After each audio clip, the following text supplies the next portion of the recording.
ये इतिहास रहा है कि अक्सर विकास की दौड़ में भाग रहे देश प्रकृति को बहुत पीछे छोड़ देते हैं।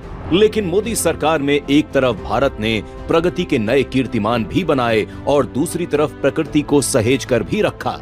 संयुक्त राष्ट्र जलवायु सम्मेलन यानी COP30 के अध्यक्ष आंद्रे कोरिया डोलागो भी जलवायु परिवर्तन के लिए भारत के प्रयासों के मुरीद हो चुके हैं। कोप के प्रेसिडेंट भी मान रहे हैं कि पर्यावरण को बचाने के लिए भारत के पास मजबूत संस्थान और पर्याप्त वैज्ञानिक क्षमता है, जिसके बलबूते पर भारत इस संकट से निपटने के लिए बेहतरीन स्थिति में खड़ा है। मोदी सरकार में आज भारत के जंगल सिर्फ कागजों में नहीं बल्कि हकीकत में बढ़ रहे हैं।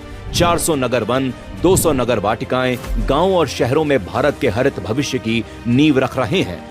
बच्चे अब सिर्फ किताबों में प्रकृति को नहीं पढ़ते बल्कि स्कूल नर्सरी योजना के जरिए उसे संवारते भी हैं। प्रदूषण के खिलाफ सबसे बड़ा युद्ध छेड़ते हुए मोदी सरकार ने 132 शहरों में राष्ट्रीय स्वच्छ वायु कार्यक्रम NCAP लागू किया है, जिससे लोग शुद्ध हवा में सांस ले पा रहे हैं। और भारत के 10 खूबसूरत समुद्री तटों को प्रतिष्ठित ब्लू फ्लैग सर्टिफिकेट भी मिल चुका है। जब दुनिया पर्यावरण संकट से लड़ने के लिए समाधान ढूंढ रही थी, तब भारत ने जलवायु परिवर्तन के लिए विश्व का प्रतिनिधित्व करते हुए COP26 में बड़े संकल्प लिए।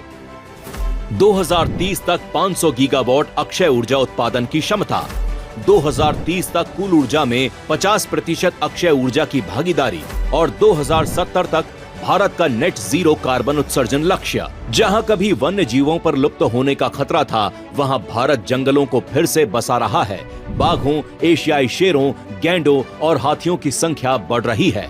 भारत की नदियों और झीलों को बचाने का मिशन लेकर चल रही मोदी सरकार जल संरक्षण में भी दुनिया को राह दिखा रही है। मोदी सरकार में नया भारत विकास और पर्यावरण का अद्वितीय संतुलन बनाकर आगे बढ़ रहा है, ताकि आने वाली पीढ़ियों को सुरक्षित और हरित भविष्य की विरासत सौंपी जा सके।